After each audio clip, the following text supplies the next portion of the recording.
Dans l'exercice précédent, on a commencé l'étude de la chute d'un portable du 16e étage d'un immeuble, chaque étage faisant 3 mètres. Le portable chute d'une hauteur h égale 48 mètres. On a établi dans cette vidéo les équations horaires, c'est-à-dire la vitesse verticale en fonction du temps et l'altitude en fonction du temps. On nous demande ici, pour commencer, vitesse et altitude après 1 seconde de chute. C'est très facile avec les équations horaires, il suffit de remplacer t par 1. Donc on va calculer Vz de 1 qui fait moins g fois 1. Dans l'énoncé, on nous dit que g est pris égal à 10. Donc on va trouver moins 10 mètres par seconde, le moins signifiant qu'on va vers le bas. Ensuite, pour l'altitude de même, on remplace t par 1 et on va trouver, après simplification, 43 mètres. Le portable est donc arrivé à une altitude de 43 mètres, ce qui signifie qu'il est descendu de 5 mètres. Sa vitesse est de 10 mètres par seconde et c'est intéressant de la convertir en km/h. Ça fait 36 km/h. On nous pose la même question après 3 secondes. Il suffit de remplacer cette fois t par 3. On va donc trouver une vitesse de 30 mètres par seconde et une altitude en remplaçant t par 3 égale à 3 mètres. Donc finalement, après 3 secondes de chute, l'objet ira à 30 mètres par seconde, c'est-à-dire 108 km/h et se trouvera à 3 mètres du sol, ce qui signifie qu'il va impacter la voiture avec une vitesse supérieure à 108 km/h. On s'intéresse maintenant à la durée de la chute. C'est moins évident puisqu'on ne connaît pas le temps cette fois-ci.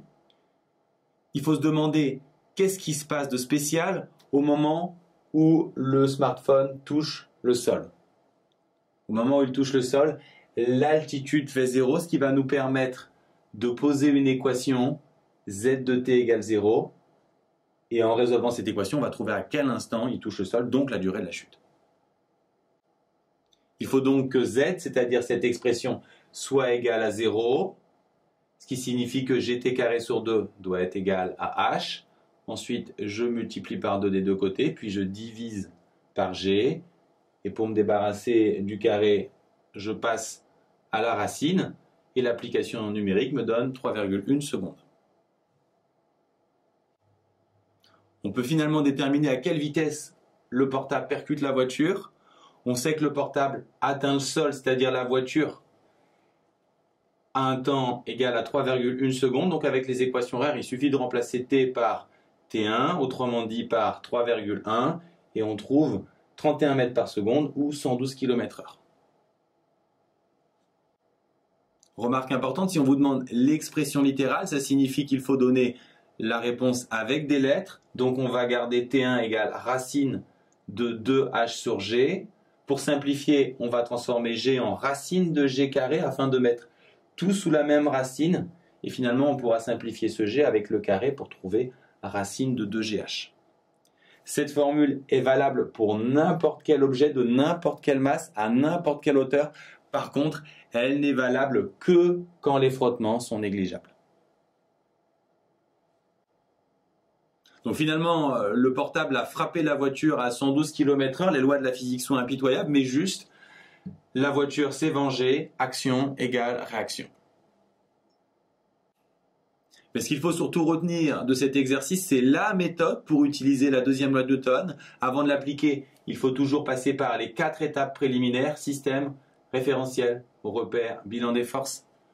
Grâce à la deuxième loi de Newton, avec les forces, on va trouver l'accélération.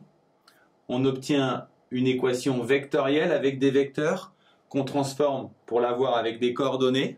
Ensuite, avec l'accélération, on va trouver la vitesse en utilisant les conditions initiales pour trouver les constantes.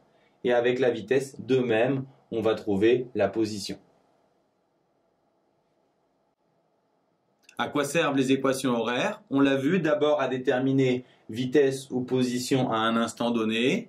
Elles peuvent également permettre d'obtenir des informations plus subtiles pour lesquelles on pose une équation. Par exemple, pour obtenir la durée de la chute, on va poser z de t égale 0.